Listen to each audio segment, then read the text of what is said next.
여러분, 혹시 성공의 최정상에 있던 거대 기업이 정말 한순간에 잿더미가 되어버리는 이야기 들어보셨어요? 겉으로 보기엔 정말 완벽 그 자체였던 기업들의 충격적인 배신. 그 뒤에는요, 아주 달콤하고 또 위험한 유혹이 숨어 있었습니다. 오늘 바로 그 비밀의 문을 함께 열어보려고 합니다. 그 옛날 월스트리트의 신화 같은 기업이 하나 있었어요. 가장 혁신적이다, 가장 투명하다, 이런 탄사를 받으면서 모두의 부러움을 한 몸에 샀죠. 투자자들은 이 회사 주식을 사려고 줄을 섰고요. 그 누구도 이 완벽해 보이는 성공 스토리를 의심하지 않았습니다. 네, 적어도 겉보기에만 말이죠. 그런데 2002년 이 완벽했던 신화에 정말 거대한 균열이 생기기 시작합니다. 그동안 감춰져 있던 추악한 비밀이 한꺼번에 터져나오자 월스트리트는 그야말로 대혼란에 빠졌죠. 모든 믿음이 배신당하는 그 순간 거인의 제국은 마치 모래성처럼 너무나도 허무하게 무너져 내렸습니다. 이 엄청난 스캔들의 주인공, 바로 미국의 거대 에너지 기업이었던 앨론입니다. 근데 앨론의 몰락은요, 그냥 단순한 파산이 아니었어요.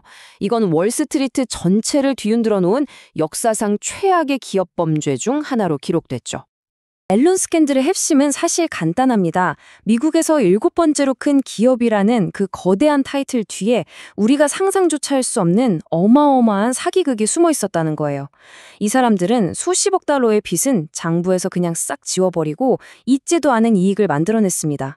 결국 이 거대한 거짓말은 2002년 역사상 최악의 파산이라는 결말로 막을 내리게 되죠. 근데 정말 충격적인 건 뭔지 아세요? 이 사기극이 앨런 혼자 벌인 일이 아니었다는 겁니다. 기업을 감시해야 할 파수꾼, 바로 세계적인 회계법인 아서 앤더슨이 공범이었다는 사실이 드러난 거죠. 이건 믿었던 도끼에 발등이 찍힌 역이니까 시장의 신뢰는 그야말로 산산조각이 나고 말았습니다. 아니, 도대체 왜 그랬을까요? 모두가 선망하던 그런 기업과 세계적인 회계법인이 왜 이렇게 위험한 도박을 한 걸까요? 그 답은 바로 주가라는 두 글자에 숨어 있었습니다. 주가를 어떻게든 최대한 끌어올려야 한다는 아주 달콤하면서도 치명적인 유혹 말이에요. 사실 주가 극대화, 이 말 자체는 나쁜 게 아니에요. 기업이 돈을 잘 벌어서 주가가 오르고 그 이익이 주주들한테 돌아간다니 이거 얼마나 이상적이에요. 모두가 행복해지는 그림이죠. 하지만 그건 어디까지나 이론상의 이야기였습니다. 현실은요, 이론과 너무나도 달랐습니다. 주주의 이익이라는 그럴듯한 명분은 어느새 경영진의 이익이라는 탐욕스러운 욕망으로 변질되어 버렸죠. 주가 상승은 더 이상 주주를 위한 게 아니었던 겁니다. 바로 경영진, 자기 자신의 주머니를 채우기 위한 수단이 되어버린 거죠. 아니, 어떻게 그게 가능했을까요? 바로 스톡옵션 때문입니다. 경영진들은 주식을 아주 싼 값에 살 수 있는 권리, 바로 이 스톡옵션을 어마어마하게 가지고 있었거든요. 이건 마치 주가가 오르면 오를수록 내 월급이 수십, 수백 배로 불어나는 마법의 티켓 같은 거였죠. 여러분이라면 이 유혹을 뿌리칠 수 있었을까요? 이렇게 개인의 재산이 주가와 딱 붙어버리니까 이성은 마비되기 시작했습니다. 주가만 올릴 수 있다면 무슨 짓이든 할 수 있다는 아주 위험한 생각이 싹튼 거죠. 자, 그럼 이제 그들이 어떤 기상천외한 속임수를 썼는지 그 장막 뒤를 한번 들여다볼까요? 모든 범죄가 그렇듯이 시작은 사소했습니다. 회사의 불리한 정보는 그냥 슬쩍 감추는 정도였죠. 하지만 거짓말은 점점 대담해져서 있지도 않은 호재를 막 퍼뜨리면서 투자자들을 속이기 시작합니다. 그리고 결국 돌아올 수 없는 강을 건너게 되죠. 장부를 직접 조작해서 가짜 이익을 만들어내는 명백한 범죄의 길로 들어선 겁니다. 앨런 스캔들은 우리 모두에게 아주 불편한 질문 하나를 던졌습니다.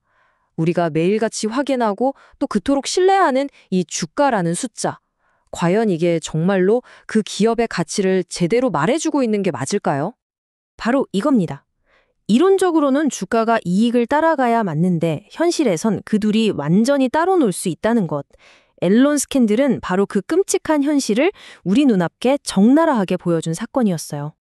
앨런은 우리에게 정말 충격적인 사실을 알려줬습니다. 회사가 실제로는 돈을 한 푼도 못 벌고 있더라도 얼마든지 사기를 쳐서 주가를 끌어올릴 수 있다는 것을요. 기업의 건강 상태와 주가라는 숫자가 아무런 상관이 없을 수도 있다는 정말 무서운 진실을 말이죠. 그렇다면 이런 질문이 남습니다. 이익 없이도 심지어 사기로도 올릴 수 있는 게 주가라면 우리가 매일 보는 그 숫자는 대체 뭘 의미하는 걸까요? 우리가 정말 그걸 믿어도 되는 걸까요? 앨론의 몰락은 그냥 실패한 기업 이야기가 아닙니다. 이건 우리 모두가 살고 있는 이 자본주의 시스템 전체에 보내는 섬뜩한 경고장과도 같았어요.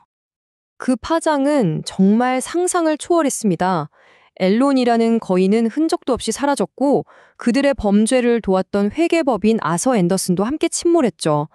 하지만 가장 큰 피해는 기업과 시장을 향한 우리 모두의 믿음이 송두리째 무너져 내렸다는 점입니다. 결국 이 스캔들은 우리에게 이걸 보여주는 거죠.